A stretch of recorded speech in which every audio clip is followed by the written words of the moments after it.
结束了！38岁中国农民大哥自创铁砂拳，重拳打爆泰国悍将太阳穴，瞬间跪地不起，弃赛投降。我们红方选手于大哥，38岁，看起来跟21岁一样。38岁体力要保成这样子，体型不得了的事情，好吧？好，各位亲爱的观众朋友们，欢迎收看本场比赛这一场38岁农民大哥大战泰国悍将的精彩对局。没有错，本场比赛我们中方的参赛选手那是一个38岁的老大哥了。很多人说38岁有什么了不起的啊？才38不还是很年轻吗？观众朋友们啊，38岁在国际擂台上打拳的人啊，已经寥寥无几了啊，更别说是一个业余拳击手，还是个农民大哥。好，比赛开始了，看一下红方选手白色拳套啊，于之光，来自于中国昆明的啊一个农民大哥。好，再来看一下蓝方选手黑色拳套，便是泰国的拳坛悍将啊，6连胜的维瑞萨克。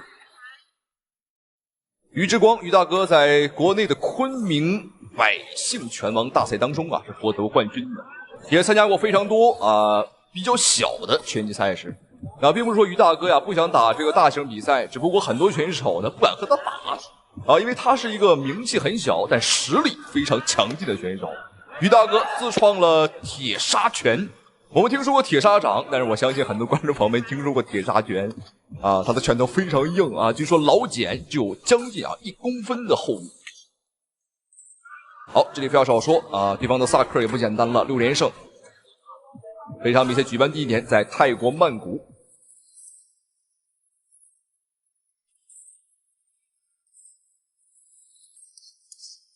好漂亮，拳头打得很有质量而且很干净。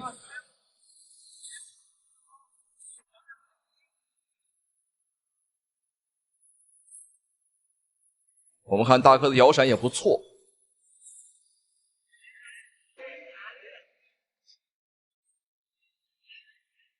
这一次来泰国曼谷啊，实际上于大哥的老婆是非常不同意的啊，因为他本身就不同意他打拳啊，毕竟打拳击赛是一个非常高危的职业，也出现过不少的擂台事故了啊，每一年呢都会这个出一些个事故啊，死一些人。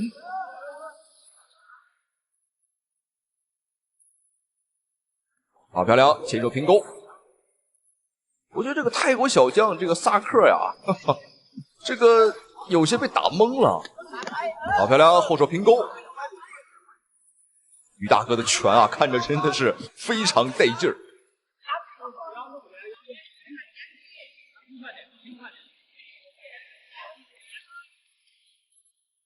没有什么假动作，就是直接打过去啊！如果你敢防，那你就试一试。于大哥的拳不好防啊，即便你防住了也会疼啊，因为他是铁砂拳。好，最后半分钟的时间。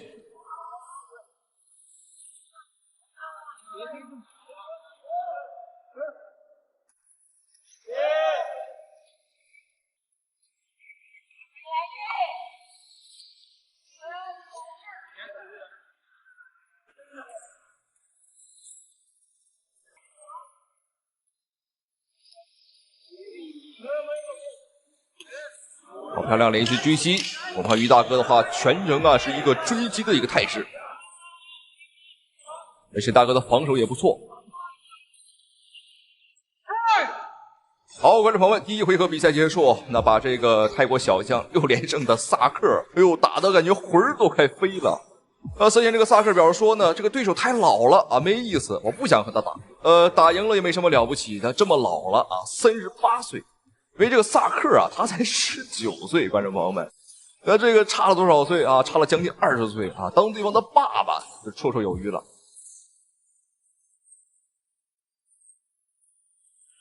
据说于大哥平日里这个干农活或者说干活的时候啊，这个钉子呀，拳头直接上去啊，拿拳头的手背去钉啊，包括你像这个砖头，他每天至少劈上1000块，哇哦！好，观众朋友们，比赛来到第2个回合了，看一下双方的精彩表现。我觉得于大哥呢想要 KO 对手，这个机会可太大了，因为对方完全就是一直在跑，不敢打，而且对方的防守也很松，双手相对来讲放的不高，这也为我们的 KO 呢留了很多的机会。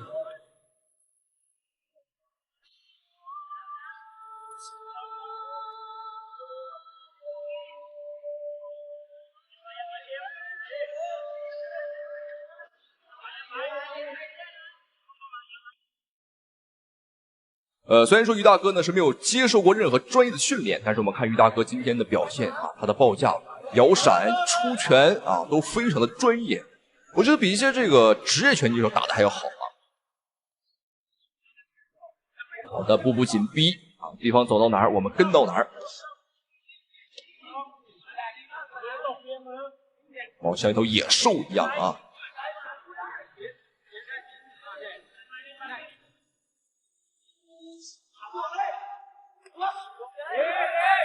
好，前摆这个大摆拳很重，再来，哎呦，这个应该是要 KO 了。我看对方已经是好，裁判给一次读秒机会啊，给他一次机会，看他还能不能打。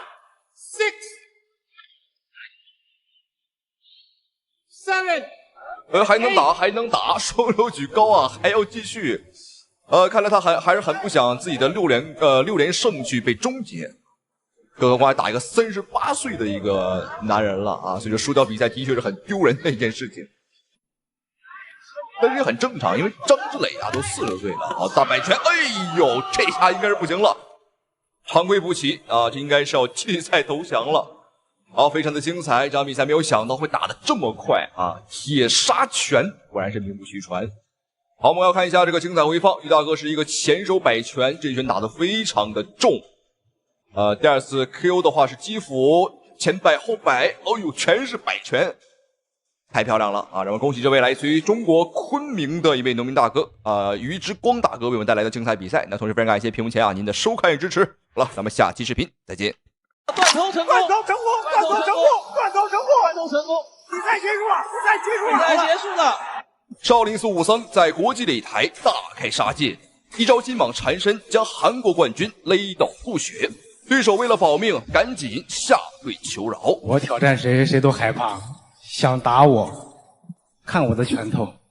好，各位亲爱的观众朋友们，镜头当中正在出场的小伙高举5星红旗，便是来自于我们中国年仅20岁的小将黄振岳。他是一名来自于我们嵩山少林寺的弟子，也就是少林武僧。和这个苗立涛和这个谢维都是师兄弟的关系。6岁时在少林寺习武，长达13年。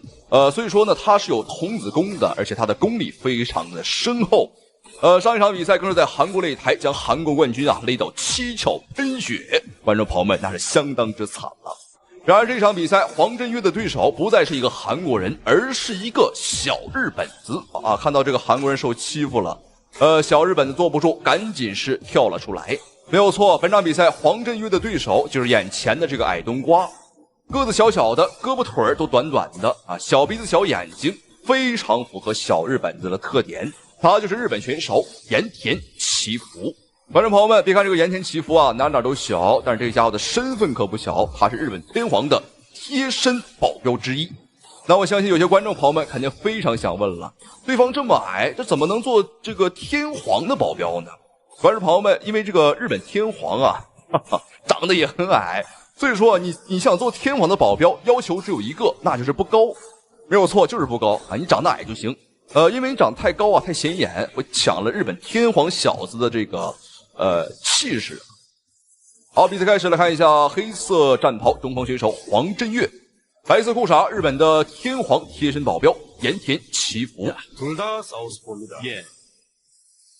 후반이라고는 하지만은 묵직한 한 방은 있습니다. 예. 자, 파고들어서 바로 이 그라운드를 끌고. 好漂亮！我们看黄振岳的防爆摔还非常的不错。对方是突然发起这个偷袭，但是黄振岳呢，他的反应速度也很快。而且这场比赛，我们的少林武僧黄振岳在身高上臂展上都是有优势。 주고받다가 점수 먹으면 좋았는데 황준희는 상당히 택다운 디펜스를 잘 해냈죠. 黄振岳的话是20岁19周岁对方的话是28岁27周岁。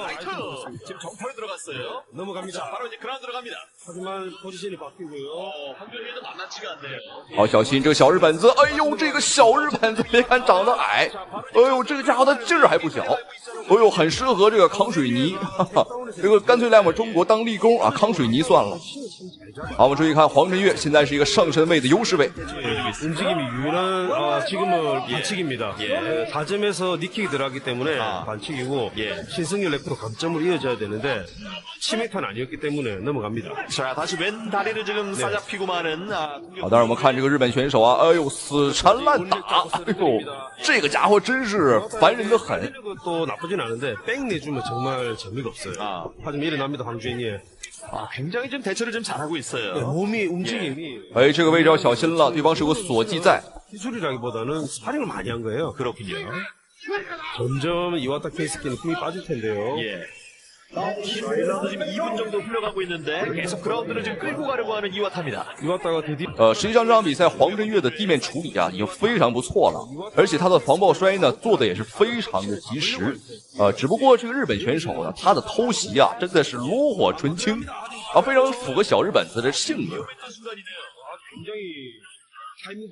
好漂亮！哎呦，打晃了，再来！哎呦，这拳彻底打晃了，上位砸拳。 태클을 지금 4번째 하고 있는데 예. 5번째인가요? 이미 체력이 좀 많이 빠졌습니다. 그렇습니다. 자, 아직까지 황준유가 조금은 여유가 있어 보이는데요. 哦呦，但是这个小日本子非常抗揍啊，观众朋友们！ 황준유는 몇 번 위기가 있었습니다만은 哎呦，这个家伙的脑袋难道是龟壳做的吗？很抗揍。 자, 하나 파운딩 지금 집어넣지 못하고 있는 이와타. 啊，这个角度对于黄振岳来讲呢，不是很友好，对方是压住了我们一条单臂。 2분도 채 남지 않은 1라운드입니다. 니킥 한 번씩 꽂아줘서 체력 빼내고요. 예. 오른팔은 묶어놨습니다. 黄振岳作为一个少林弟子呢，他更希望的还是打击一个站立的拳腿功夫， 예. 황준유는 因为呢，这是他比较擅长的东西。 저또 빠져나오죠. 자, 라이트 펀치. 그러나 빗나갔습니다.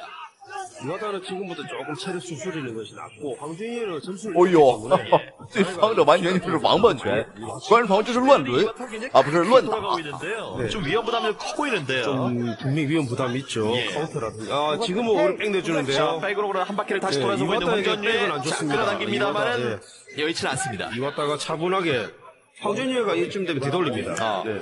팔을 먼저 제압했기 때문에 오히려 백을 백으로 황준유가 가는데요. 잡았습니다. 예. 자, 그러나 뭐 여유 있는 지금 자세는 아니고요. 자, 왼팔을 좀 빼앗긴 상황입니다만 다시 끌어안습니다. 好漂亮，黄振岳拿到一个齐正位，但是小日本子一直在转， 훅이 들어오고요. 对方很灵活， 위기에 처한 但是同时也把后背送给了黄振岳。 1라운드입니다. 我们看一下黄振岳有没有机会做一些个裸脚的机会。 황준유는 실 필요 없죠. 哦，但是这个小日本子像一个乌龟，像一个王八一样，把这个脑袋缩了进去。他没有脖子啊，因为他缩进去了。 저쪽으로 넘겨야 되는데 힘 차이가 나고 목에 기술이 들어옵니다. 자, 초크 들어가는데 제대로 걸리지 못했어요. 예. 다시 빠져나옵니다. 好，最后的20秒钟，黄振岳的腿部是有个扣，这个小日本子想走几乎是不可能了。 자, 1라운드는 뭐 대략적으로 이렇게 마무리가 될 것 같습니다. 둘 다 좀 지쳤는데 제가 봤을 때는 이와타 쪽이 좀 더 많이 지친 것 같아요. 초반에 확실히 그 몇 차례 태클 들어갔던 것이 好，观众朋友们，比赛第一回合已经结束，非常的精彩。双方从战力水平上来说呢，我们的黄振岳小黄啊绝对是有优势。但是从双方的这个地面战来说呢，的确是对方啊更加的无赖。好，比赛来到第二个回合，让我们一起来看一下双方的精彩表现，看一下黄振岳能否在这一回合 KO 这个小日本子。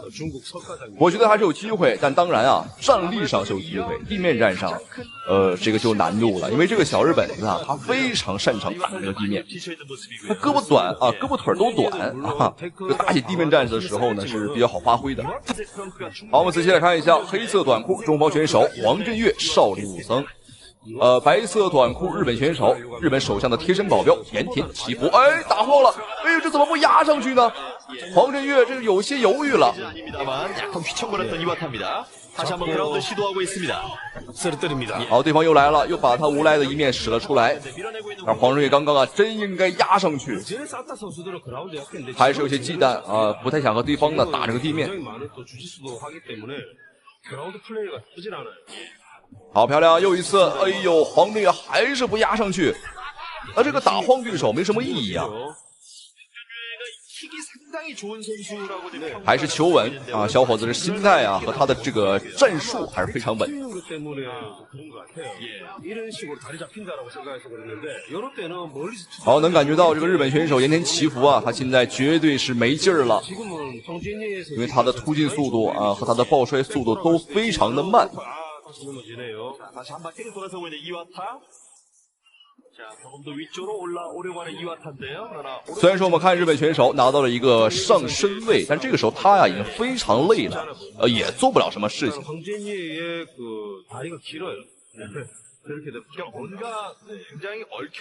那双方现在的这个状况呢，都是比较焦灼。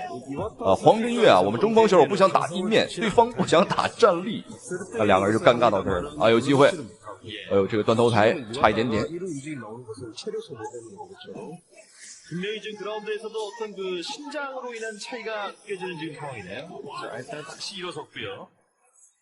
据有效统计呢，在过去的10年里，日本选手的拳击手的 KO 率啊，世界是倒数的，因为他们的这个打法风格非常的无赖，比这个印度人还无赖啊，甚至比韩国人还要无赖。 여기서 움직임이 조금 덜 나온다 싶으면은 언제든지 레프리가 중앙에서 스탠딩 시킬 수가 있거든요. 약간은 지금 소강 상태로 좀 빠져 있고요. 예. 이와타 입장에서는 반갑지 않은 상황이죠. 다리 하나 빼냈습니다. 자, 2라운드 이제 절반 시간 흘러갔습니다. 다시 일어섰습니다. 다시 발목을 펴졌습니다. 빠져나왔고요. 다리 완전 좀 빠져있네요. 펀치를 날려요. 이러다가 오히려 먹겠습니다. 당신이 불립니다. 그러나 끌어안습니다. 넘어지나요? 넘어집니다. 야, 지금 어찌 보면은 그냥 쓰는 주먹에 하나씩 걸려들고 말았던 홍준이에요. 원래가 이와다가 好，还有最后的2分钟，现在黄振岳是拿到了一个优势位的把位，但是他的体能啊也剩没多少了，双方都很累。但是理论来讲，黄振岳他的这个体能啊应该很好，因为他出身于少林寺。 但这场比赛的话，可能是状态不是很好，因为举办地点并不是在国内打的。好漂亮，哎，打慌了，有机会。对方小日本子又龟缩起来了。哦呦，一旦挨打，这个家伙就龟缩起来，真是个王八蛋啊！观众朋友们。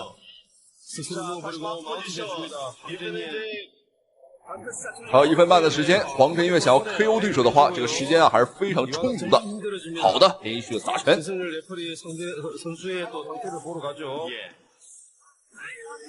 자, 신승환 레퍼리도 지금 좀 애매한 상황일 것 같습니다. 애매합니다.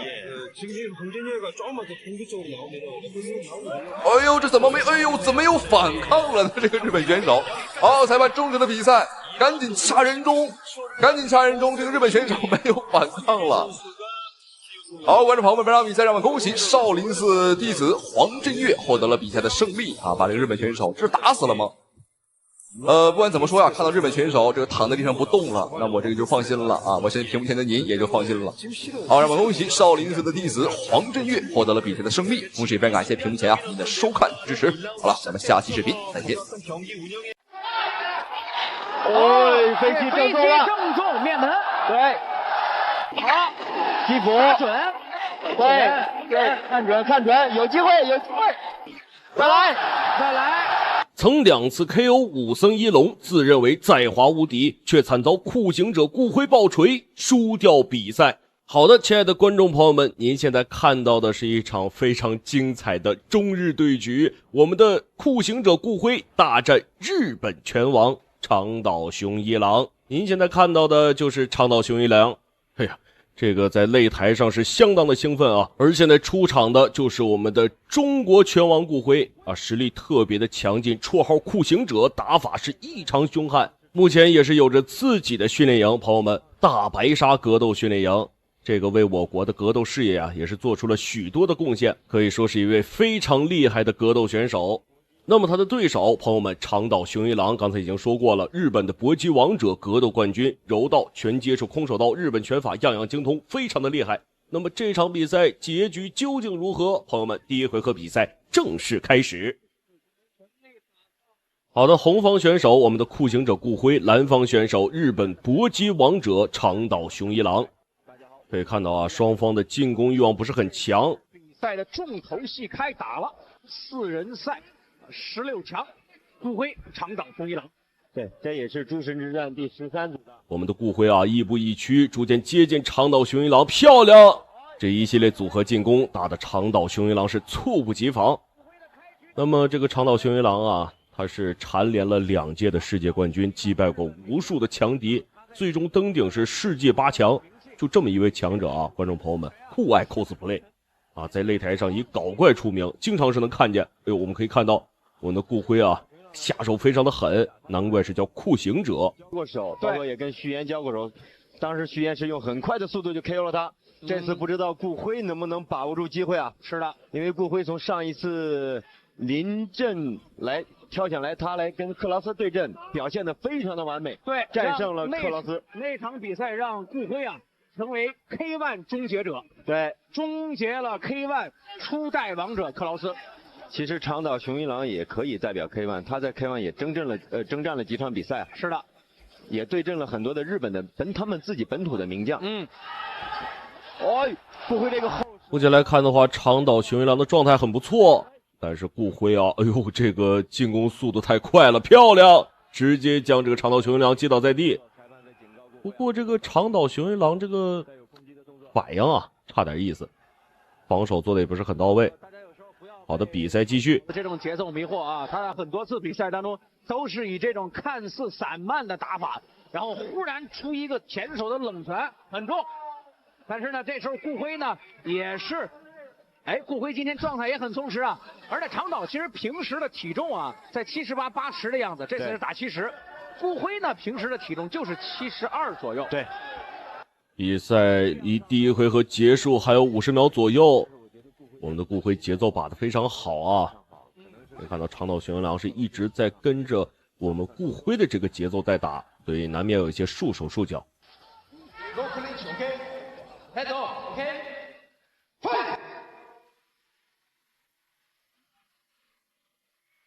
哎呦，漂亮！一记飞膝正中面门。长岛雄一郎这个状态很差了，防守彻底没有。我们的顾辉啊，可以看到啊，这个追击的状态跟邱建良是特别的像，抓到对手死咬不放。啊，不愧是酷刑者，折磨对手。好的，距离本回合结束还有10秒左右。又一个后手，又是一个后手。顾辉再把头抬起来，再看准一些。好的，亲爱的观众朋友们，第一回合比赛正式结束。让我们来看一下第一回合比赛双方选手的精彩回放。以往的比赛当中，开局确实是散漫，可是今天呢，整个的第一局一直是一个散漫的状态，这个好奇怪，顶膝。那么第一回合，这个长岛雄一郎确实是没有讨到什么便宜。顾辉的这个整体节奏抓得非常的漂亮，步伐也很灵活，反应速度也快。第二回合的话，长岛雄一郎可能是要考虑调整一下战术，或者是调整一下状态，不然的话，很可能在第二回合就被我们的顾辉拿下。比赛的时候啊，赢得了克劳斯那场比赛，可以做成一场教科书来看。对，技战术的完美的配合。这次打长岛，他完全换了一种战术打法。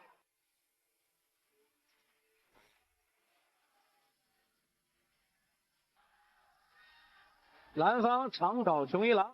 好的，第二回合双方也是打出了火气，进攻欲望都很强，对吗？这才像是一个中日对决，不打一个头破血流，怎么能下擂台呢？可以看到这个长岛雄一郎也是逐渐的逼近我们的顾辉，想打一个拦脚的进攻，这个选择是没有错的啊。我们的顾辉进攻太凶狠了，逼到蓝边的话会影响我们顾辉的发挥，尤其在进攻方面。而长岛这个右眼角啊，现在已经挂彩了，右眼的下方已经肿起来了。顾辉现在这种技战术是不是为了避免近距离这种更多的交换拳，他只是用后手开路，而且他后手他明显感觉自己的优势就是后手落点很准，然后打进去，你看就贴住。是的，让长岛一点办法没有。但是顾辉这种移动型啊，这选手啊对体力啊确实消耗也会很大。长岛雄一郎的数次打击都没有什么效果。我们的顾辉啊，这个节奏调整的非常的好，亦步亦趋，想打一个游击战术，找一找破绽。好，右手。这是一个逆勾踢。长岛对于顾辉这个攻击完打近身的前手，又是前手平勾。长岛的下巴也很结实啊。是。顾辉这个一侧闪接平勾啊，这个技术运用的很娴熟。现在也是一个很成熟的选手了。在移动的灵活性、移动的速度来说啊，顾辉是明显的可以看到啊，长岛雄一郎的这几次进攻都显得力道不足，可能是他自身这个状态没有调整好的原因。应该又一前手。哦，刚走。这动作接的很快啊！如果这样打下去，长岛雄一郎危险了。现在顾辉是明显的避免跟长岛这种很激烈的多拳的互换，对，只是运用前手平勾和后手这种落点准来打击他。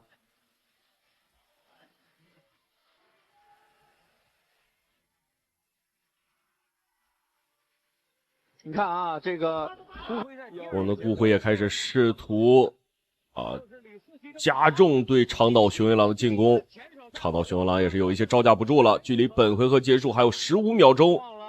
抓住机会，哎，长岛是只有招架之功，没有还手之力啊。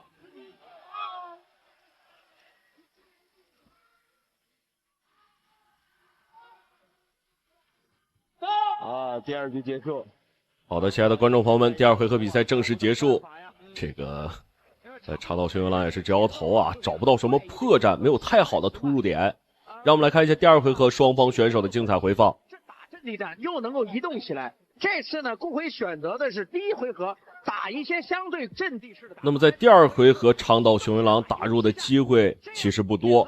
我们顾辉是攻守兼备，进攻的同时，这个截停长岛雄一郎的拳也是很多次。也可以看到这一两回合的这个命中率啊。观众朋友们，我们的顾辉47%，长岛雄一郎11%。在第一回合，长岛雄一郎的命中率是1%，相当之低啊，没有什么机会。让我们来看一下第三回合双方选手的精彩表现，落点都非常准。是的，长岛想往里冲的时候，顾辉的拳就会落进来。第三局开始，看看长岛有没有好的办法。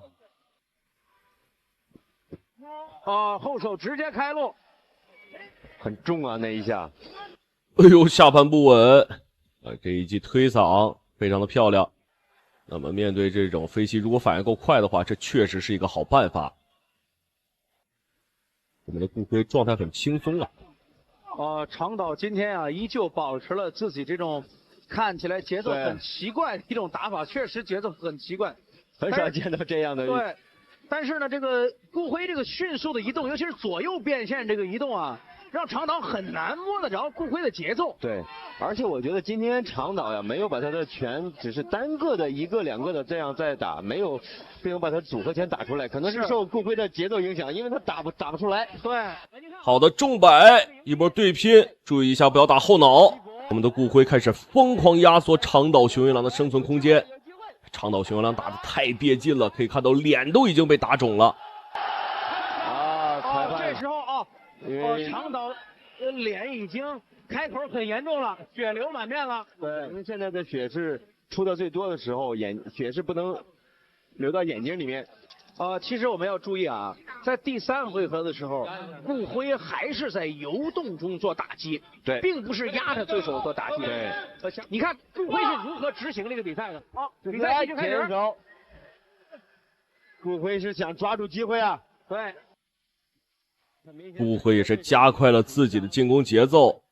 长岛雄一郎这个脸部啊流血有些严重，已经开始影响他接下来的发挥了。经常会在拼拳的时候 KO 对手，但是顾辉很聪明，你看，顾辉在拼拳的时候是利用步法的，对，距离呢是自己的距离，不给对手以拼拳的这种换拳的距离，而且他有左右的这样转换移动，很聪明，一击以后就往两侧游走，对，游击战啊。典型的游击战，你看，这个游击多好！对，长岛的节奏已经完全乱掉了，根本找不到顾辉的距离。观众朋友们可以看到啊，这几记拳基本都没有命中。很聪明的让出来了，他并没有把他堵到脚里面来打。对，好，前手，非常漂亮，非常漂亮。长岛还是想换拳的。你看，好的，漂亮。这时候就是直进直退，对，只能直内。可是顾辉的前后左右经常能够变线的移动，运动轨迹非常多，对，让长岛难以琢磨。他已经跟不上顾辉的这个方向了。对，而且他在想往里进的时候啊，所以顾辉呢还能在这过程当中给他以前后手的一个干扰，对，非常漂亮。好的，亲爱的观众朋友们，长岛已经有一些跟不上我们顾辉的速度了，甚至连方向都有点找不到了，状态很差。那么如果我们的顾辉不能 KO 选手的话，那么这一场比赛我相信打点数也是我们的顾辉赢面更大。漂亮，顾辉把握住啊！啊，已经听到倒计时的声音了。哎呦，漂亮！长岛雄一郎自己晕倒了，已经是无力再战。第3回合比赛正式结束。是从表情上来看，他自己都很失望。对，他一直想跟顾辉在相对阵地的两人战。长岛雄一郎也很失望啊，自己这场比赛状态实在是太差。我们的顾辉找时机找得太好了，这一击拳也是打中了长岛雄一郎的面眉。眉部这个位置也是打得鲜血直流啊！长岛雄一郎可以说从头到尾状态全失。那么我们来看一下比赛结束之后裁判的最终判定结果。对，所以整个的移动做得非常棒。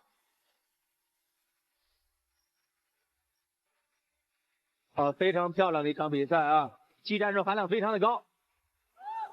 诸神之战作为当今世界自由搏击领域最高端的赛事。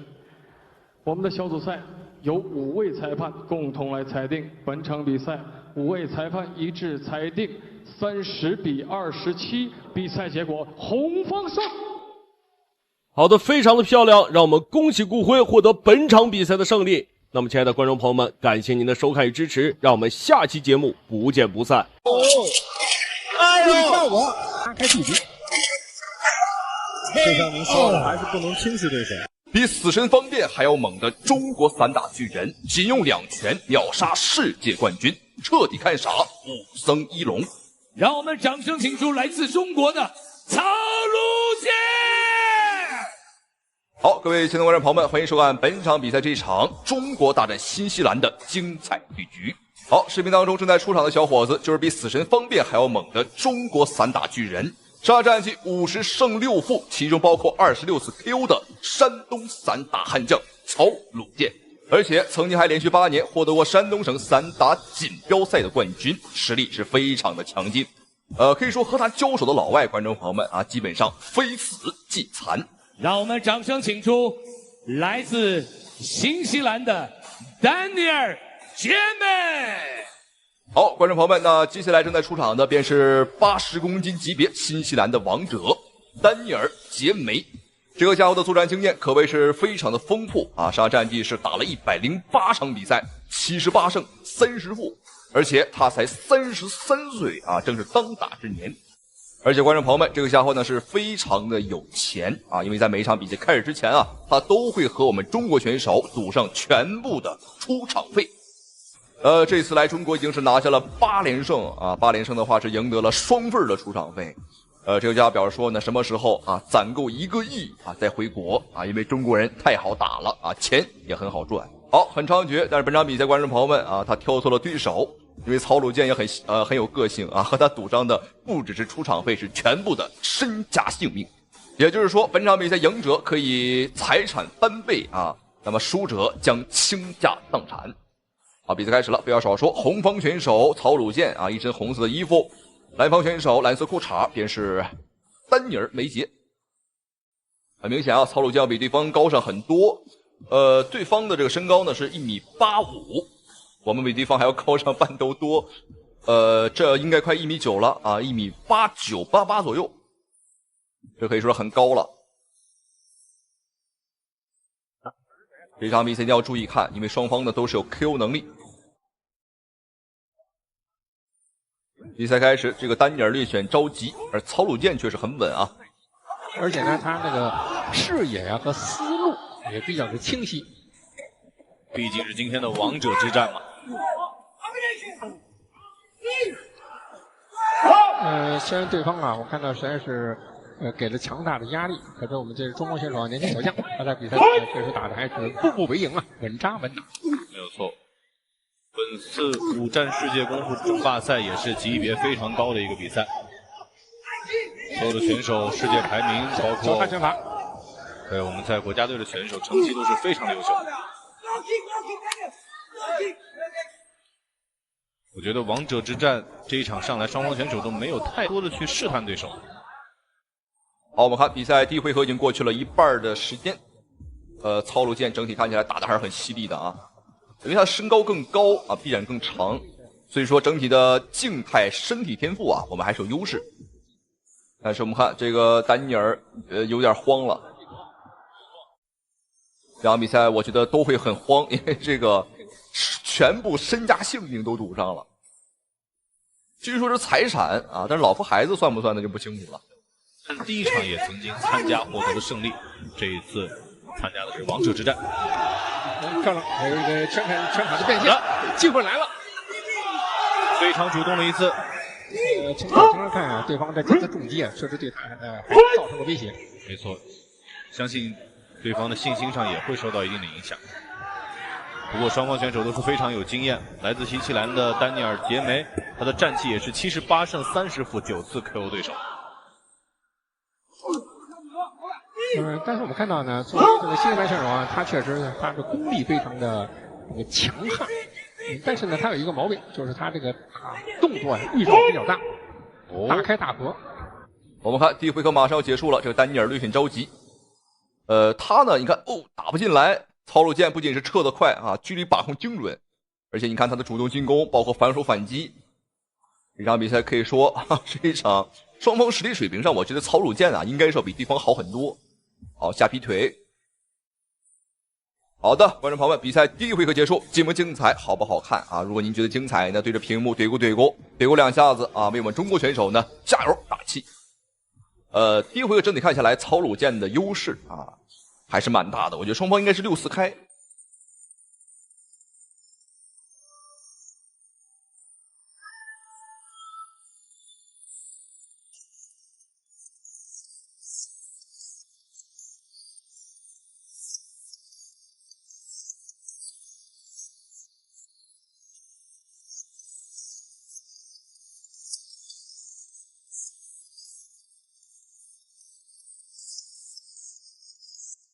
好，接下来比赛马上来到今天的第2个回合了，让我们一起来看一下双方啊这一回合的精彩表现，精彩的对局。山东巨人，这个山东的好汉啊和选手长得真是很高，1.9米的散打选手很少了。我们中国最近有一位新兴的选手叫做刘策啊，不知道观众朋友知不知道，在日本的 Crush 啊 K1 联赛上拿到了魔鬼8人赛的冠军。他的身高就很高啊，也是将近1.9米，和这个曹鲁健差不多。曹鲁健还是，我觉得刘指导是有一定的优势。但是呢，他知道对手啊确实不是等闲之辈。比赛中他确实注意控制局面，因为对方比赛经验非常丰富。你刚才那个迎击啊，确实打的是恰到好处。所以他现在首先要保证这立于不败，不出现什么明显的纰漏。果然，第2局来自新西兰的丹尼尔·杰梅。不停地找到曹鲁健的破绽，真是斗智斗勇。一个迎击打得非常好的，有机会，注意效果。好，观众朋友们，第2回合开局还不到1分钟的时间，我们看这个丹尼尔已经被打昏了。好，裁判也是毫不犹豫送给了他一次读秒。还能打啊！抗击打能力的确是不错啊。主要是必须得打，不打的话，这个倾家荡产啊！观众朋友们，好，我们看对方开始耍无赖了，通过频繁的搂抱来消磨时间。但我觉得曹鲁健应该是不会给他太多机会啊，因为比赛还有2分钟啊。但是我们看这个丹尼尔应该是挺不过去了，他有点飘摇，有点摇摇欲坠了。看来曹鲁健刚刚这一拳是给对方啊造成了不小的伤害。但是我觉得对方要不然就投降吧。这个要钱还是要命啊？让对方自己选。你看得到的，第2局也是非常的主动。所以现在呢，他要掌握好自己的个技术战术的节奏变化。对方现在非常聪明，马上跟你缠斗。